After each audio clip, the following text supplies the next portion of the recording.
नमस्कार दोस्तों, स्वागत है आपके इंडिया न्यूज मध्य प्रदेश छत्तीसगढ़ देख रहे हैं आप और मैं हूं आपके साथ शिवम सोनी। रुक करते हैं फटाफट खबरों की ओर। मुख्यमंत्री शिवराज सिंह चौहान ने ली कुंडलपुर पंच कल्याण गजरत महोत्सव के संबंध में महत्वपूर्ण बैठक में सीएम ने आवश्यक व्यवस्थाओं के संबंध में जानकारी प्राप्त की।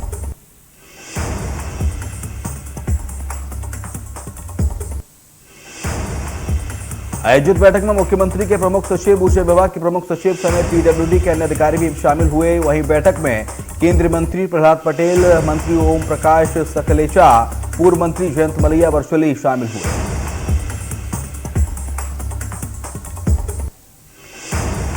मध्य प्रदेश में मनाई जाएगी संत रविदास की जयंती। सीएम शिवराज करेंगे तैयारियों की समीक्षा। 16 फरवरी को मनाई जाएगी संत रविदास की जयंती। 16 फरवरी को यह जयंती मनाई जाएगी। ग्राम और जिला पंचायत स्तर पर कार्यक्रम होंगे।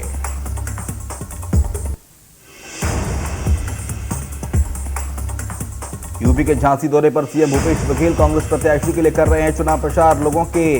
लोगों से कांग्रेस प्रत्याशी के पक्ष में वोट डालने की अपील। बीजेपी प्रदेश अध्यक्ष वी शर्मा ने केंद्रीय गृह मंत्री अमित शाह की खजुराहो एयरपोर्ट पर अगवानी की। बता दें, अमित शाह झांसी में चुनावी सभा को संबोधित करने जा रहे हैं। इस बीच कुछ देर के लिए अमित शाह खजुराहो एयरपोर्ट पर पहुंचे।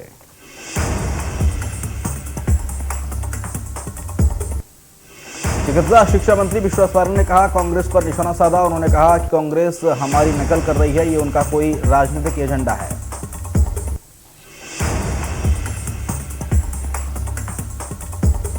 मंत्री विश्वास पारंग ने कहा कि हम भगवान रविदास की जयंती पहले से मनाते आए हैं। कांग्रेस को बड़ी देर से याद आई। महापुरुषों के प्रति आने वाली पीढ़ी प्रेरणा ले सके, इसके लिए हम लगातार काम करते आए हैं।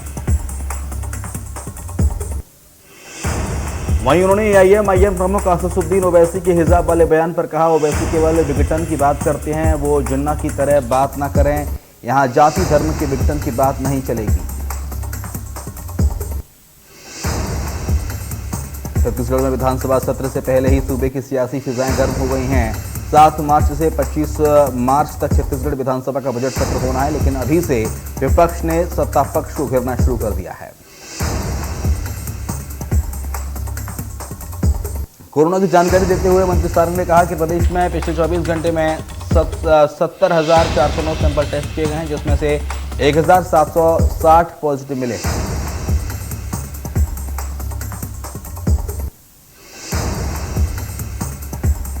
बीजेपी विधायक ब्रजमोहन अग्रवाल ने सत्र के छोटे होने को लेकर सरकार पर निशाना साधा। उन्होंने कहा कि भूपेश सरकार संसदीय परंपराओं की हत्या कर रही है।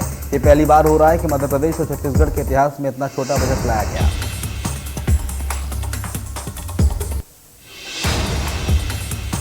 पहले सत्र में कम से कम 23 बैठकें होती थीं, जिसे 13 बैठकों में तब्दील कर दिया गया। उन्होंने कहा कि सरकार चर्चा से भाग रही है, कांग्रेस प्रश्नों का सामना नहीं करना चाहती।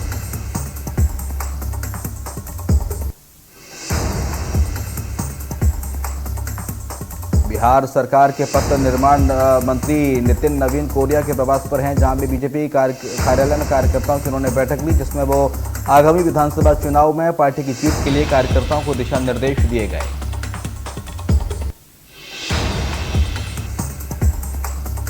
पूर्व मुख्यमंत्री और राज्यसभा सांसद दिग्विजय सिंह मुरैना आए, जहां प्रदेश कार्यकारी अध्यक्ष समेत विधायकों ने उनका जोरदार स्वागत किया। आज करधाम पर भागवत कथा का श्रवण कर बाई महाराज से आशीर्वाद लेंगे। वहीं देर रात तक अनेक कार्यकर्ताओं द्वारा आयोजित कार्यक्रम में शामिल होंगे। मध्य प्रदेश के दमोह में स्थित जैन तीर्थ कुंडलपुर में 16 फरवरी को पंच कल्याण होने जा रहा है, जिसको लेकर तैयारियां की जा रही हैं। केंद्रीय मंत्री प्रहलाद पटेल ने कुंडलपुर में बड़े बाबा के दर्शन किए। छोटे बाबा आचार्य श्री विद्यासागर महाराज के दर्शन प्राप्त किए और आशीर्वाद प्राप्त किया। उन्होंने प्रशासन के अधिकारियों के साथ बैठक करके आवश्यक दिशा निर्देश दिए। साथ ही कुंडलपुर महामहोत्सव की तैयारियों का जायजा लिया।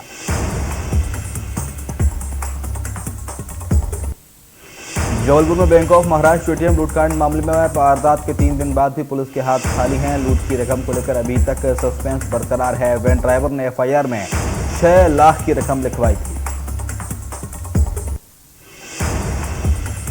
वहीं SIS कंपनी की जांच में 40 लाख रकम का दावा किया गया है। बैंक ऑफ महाराष्ट्र के पुलिस हेड ऑफिस से पुलिस ने जानकारी मांगी है।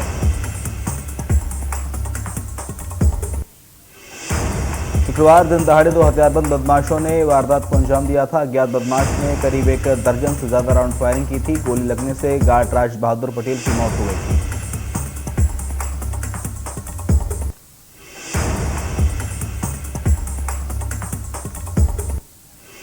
गुना में रिलायंस पेट्रोल पंप के पास 4 युवकों ने एक युवती का अपहरण करने की कोशिश की। बताया जा रहा है कि चारों युवक युवती को 4 पहिया वाहन की डिग्गी में डालकर ले जा रहे थे, लेकिन भीड़ इकट्ठा होने के चलते बदमाशों ने भागने का प्रयास किया।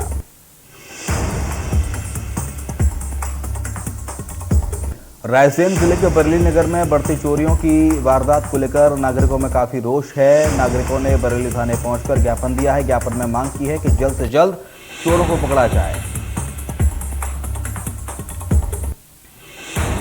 बरेली नगर की एक कॉलोनी मारुति नगर में बीते 6 दिनों 6 चोरियां हुई हैं, जिसमें चोरों ने लाखों के माल पर हाथ साफ कर दिया, लेकिन चोरों का अभी तक कोई सुराग हाथ नहीं लगा है।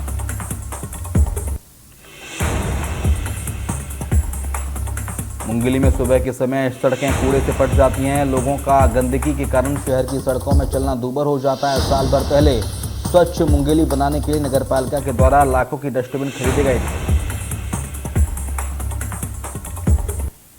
नगरपालिका द्वारा इस पर ध्यान नहीं दिया जा रहा है। वहीं इस संबंध में नगरपालिका के मुख्य कार्यपालन अधिकारी JB सिंह ने बताया कि इस तरहीन डस्टबिन खरीदी का आरोप लगाने के चलते टीम गठित कर दी गई है। डस्टबिनों की क्वालिटी परीक्षण की प्रक्रिया चल रही है। पखानजूर के विभिन्न इलाके में किसान फसल को लेकर काफी चिंतित हैं। कुछ दिन पहले इलाके में हुई ओलावृष्टि के चलते हजारों किसानों की फसल चौपट हो गई थी। मुआवजे के रूप में बर्बाद हुई फसल का 1% भी किसानों को नहीं मिल पाया है। कटनी टनल हादसे में 2 मजदूरों की मौत, बाहर निकाला गया दोनों का शव। 2 मजदूरों की मौत से हड़कंप की स्थिति। 28 घंटे रेस्क्यू के बाद भी नहीं बचाया जा सका। 9 में से 7 मजदूर सुरक्षित बाहर निकाले गए। कटनी में टनल हादसे के मामले में जिला प्रशासन ने मुआवजे का ऐलान किया है। घायलों को 50-50 हजार रुपए का मुआवजा जिला प्रशासन ने जारी किया। मृतकों के परिजनों को 4 लाख का मुआवजा मिलेगा। टनल धंसने से दबे थे 9 मजदूर। हादसे में 2 की हुई थी मौत। इंदौर कीरतनगर थाना क्षेत्र में एक शादी समारोह में शराब के पैसे नहीं देने पर बदमाश ने दूल्हे के भाई के गले पर चाकू से वार कर हमला कर दिया। घटना के बाद गंभीर घायल युवक को अस्पताल में भर्ती कराया गया, जहां उसका इलाज जारी है। बीच पिशाब में आए अन्य 2 लोगों को भी मामूली चोटें आई हैं। घटना के बाद गंभीर अवस्था में जितेंद्र को उपचार के लिए अंबा अस्पताल में भर्ती कराया गया। मरवाई में जंगलों में अवैध उत्खनन और कटाई के कारण अब भालू लगातार जंगल से गांवों और मुख्य मार्गों में दिखाई दे रहे हैं। आज भी सुबह यहां मरवाही के मड़वाही गांव में सड़क किनारे 3 भालुओं का आमना सामना यहां गुजर रहे राहगीरों से हो गया। ग्रामीणों के चिल्लाने पर भालू जंगल की ओर भाग गए और किसी प्रकार की अप्रिय घटना नहीं घट पाई, पर भालुओं के लगातार गांव में आने से ग्रामीण दहशत में हैं।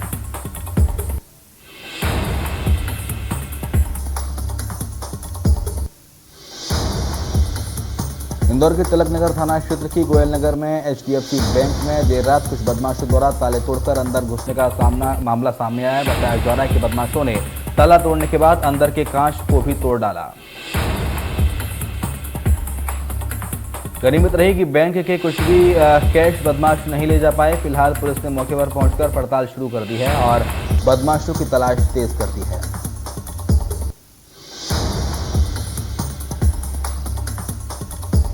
देवास में वाहन चोर गिरोह का पुलिस ने पर्दाफाश किया है। पुलिस ने 60 2 पहिया वाहन और एक ट्रैक्टर जब्त किया है। साथ ही चोर गिरोह के 3 आरोपी गिरफ्तार किए गए हैं। जांजगीर चांपा में शबरी पुल के पास बाईपास रोड पर अनियंत्रित कार ने बाइक सवार को टक्कर मार दी, जिसके चलते बाइक सवार 2 युवक गंभीर रूप से घायल हो गए। स्थानीय लोगों ने किसी तरह घायलों को अस्पताल में भर्ती कराया, जहां उनका इलाज जारी है।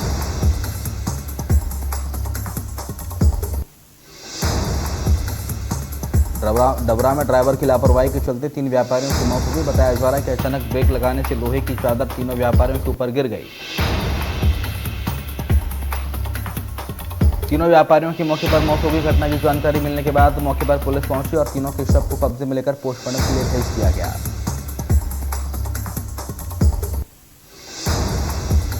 भोपाल की न्यू मार्केट की दुकान में भीषण आग लग गई। बेसमेंट में स्थित है ये दुकान और न्यू मार्केट में दुकान में आग लगने से हड़कंप की स्थिति मच गई।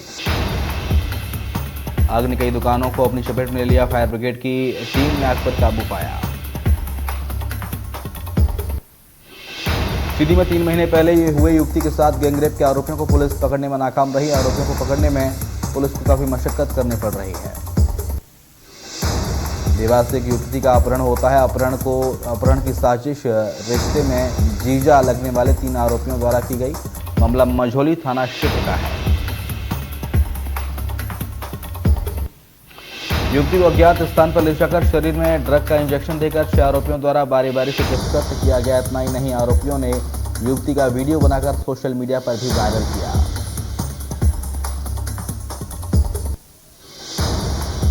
मुरैना के जौरा जनपद के ग्राम पंचायत सैंथरी में सार्वजनिक वितरण प्रणाली की ओर दुकान संचालक का एक वीडियो सोशल मीडिया पर वायरल हो रहा है।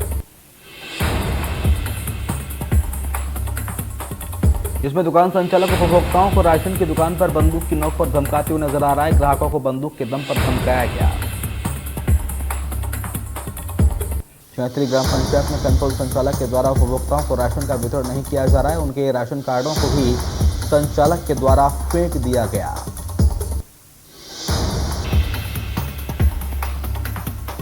बेमेतरा में लापरवाही से वाहन चलाना भारी पड़ गया। बाइक और कार में जबरदस्त टक्कर हो गई। मौके पर ही बाइक सवार की मौत हो गई। बेमेतरा के सजा कोतवा मुख्य मार्ग पर यह हादसा हुआ। मौके पर पुलिस पहुंची।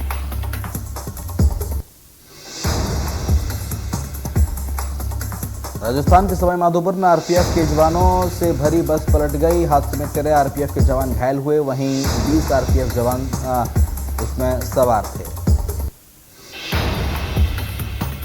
जयपुर से सुरेली बस जा रही थी। चौक का बरबड़ा क्षेत्र के एचेर गांव के पास हादसा हुआ। सभी घायलों का अस्पताल में इलाज चल रहा है। कोटा के रामपुरा कोतवाली थाना इलाके में एक कमरे के अंदर एक छात्रा फंदे पर लटकी मिली। छात्रा के हाथ पैर भी बंधे हुए थे। जिस टीचर के पास छात्रा पढ़ने गई थी वो टीचर भी फरार हो गया। सामने ये भी आ रहा है कि टीचर ने छात्रा से दुष्कर्म का प्रयास किया और सफल नहीं होने पर उसकी हत्या कर डाली। पुलिस का कहना है कि आरोपी को पकड़ने के लिए टीमों का गठन कर दिया गया है। जल्दी उसको गिरफ्तार कर लिया जाएगा। शेयर बाजार में भारी गिरावट। सेंसेक्स में 1200 अंकों की गिरावट। एमबीबीएससी में स्कूली छात्रों का राहत। एमपी छत्तीसगढ़ में स्कूली छात्रों को राहत मिली है। आज से फुल कैपेसिटी के साथ खुले स्कूल कॉलेज।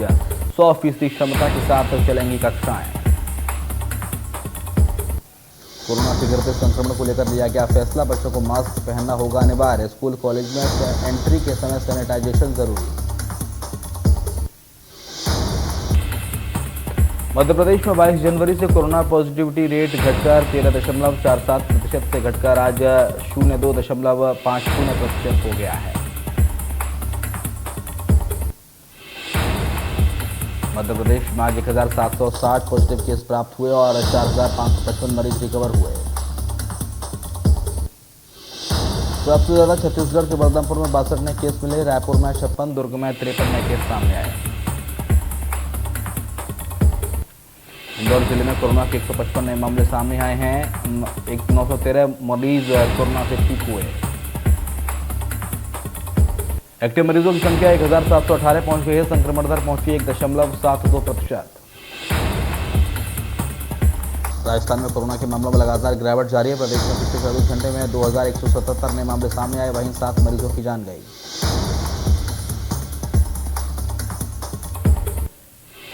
हरियाणा में 24 घंटे में कोरोना के 838 नए मामले सामने आए। 7 मरीज की मौत हुई।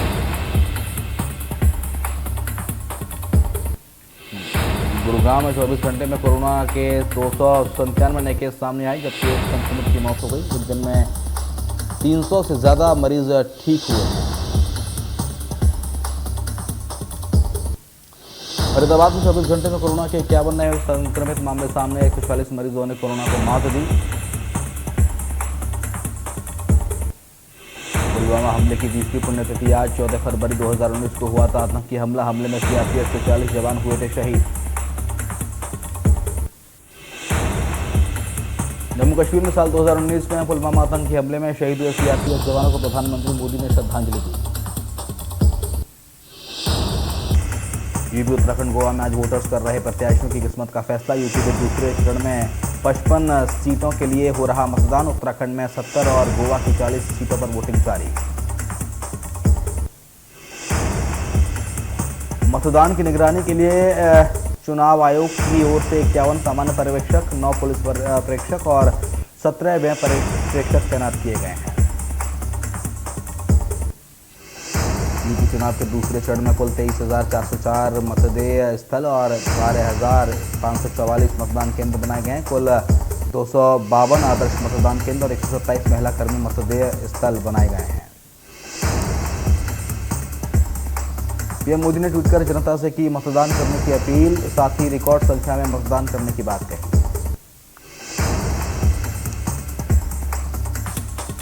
उत्तर प्रदेश में सुरक्षा व्यवस्था कड़ी कर दी गई है। अधिकारियों ने कहा है कि 600 से अधिक पुलिसकर्मी और अर्धसैनिक बलों की लगभग 800 कंपनियां चुनाव के दिन ड्यूटी पर हैं। दूसरे चरण की वोटिंग में जिलों की एंट्री पॉइंट पर बैरियर लगाकर पुलिस जांच कर रही है। सभी मतदान केंद्रों पर सीआरपीएफ, पुलिस होमगार्ड और पैरामिलिट्री फोर्स की तैनाती की गई है। संवेदनशील मतदान केंद्रों पर प्रशासन ड्रोन से रखेगा नजर। चुनाव आयोग ने निष्पक्ष और शांतिपूर्ण तरीके से मतदान करने के लिए निर्देशित किया है।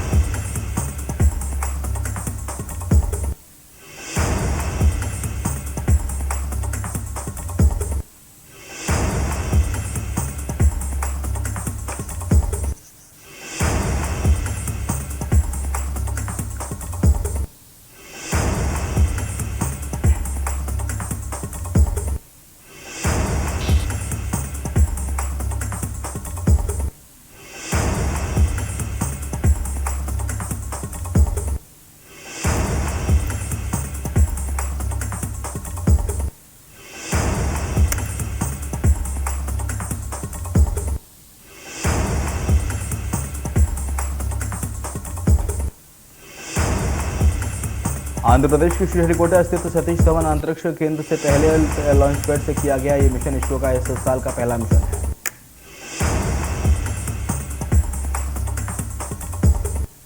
PSLV-C-52 से धरती पर नजर रखने वाले उपग्रह EOS-4 को भी लॉन्च किया गया है। PSLV-C-52 कृषि, वानिकी और वृक्षारोपण, मिट्टी की नमी और जल विज्ञान और बाढ़ मानचित्रण जैसे अनुप्रयोगों और सभी मौसम स्थितियों में उच्च गुणवत्ता वाली तस्वीरें प्रदान करने के लिए डिजाइन किया गया है।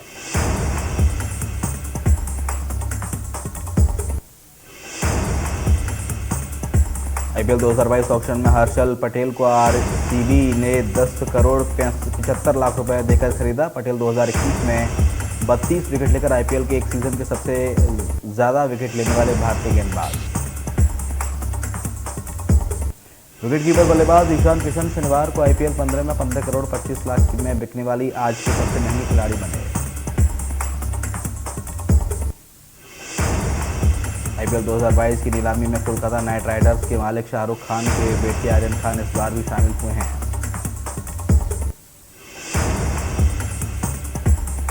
आईपीएल का मेगा ऑक्शन समाप्त हो गया है। 2 सीजनों में 204 खिलाड़ियों की नीलामी हुई। इनमें 137 भारतीय और 67 विदेशी खिलाड़ी रहे। मुंबई कठियावाड़ी के प्रमोशन में जुटी आलिया। फिल्म का पहला गाना जोड़ीला हुआ रिलीज। जोड़ीला पर आलिया और रणवीर ने लगाए ठुमके।